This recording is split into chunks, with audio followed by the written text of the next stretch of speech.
Today, I'm going to show you how to back up and export your message history using Telegram Desktop in under 3 minutes. Let's get into it. First things first, open up Telegram Desktop on your computer. Unlike other apps that make you hunt through endless submenus, Telegram has a built-in tool specifically designed to download your chat data. Head to the top left corner and click the 3 horizontal lines, the hamburger menu. Click on Settings. Scroll down and click on Advanced. Right there in that list, you'll see an option that says Export Telegram Data. Click that, and a control panel will pop open. Now, this panel is where the magic happens. Telegram lets you customize your backup down to the tiny details. You can choose to back up your personal chats, private groups, or public channels.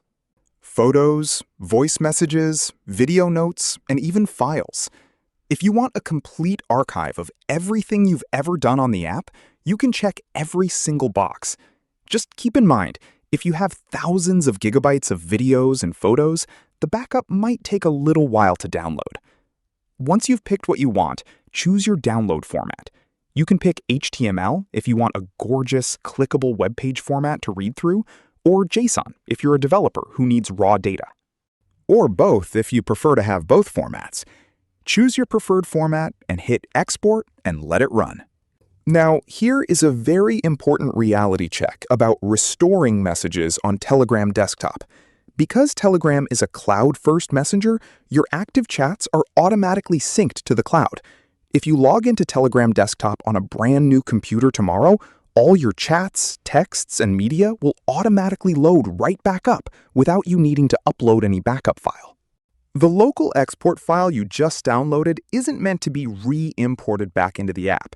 Instead, think of it as your permanent offline personal archive that you can open in any web browser to read through whenever you want, even if you're completely offline. And there you go. Now you know how to safely archive your Telegram data to your desktop in just a few clicks. If this quick guide gave you some peace of mind, hit that like button, and I'll catch you in the next tutorial. See ya!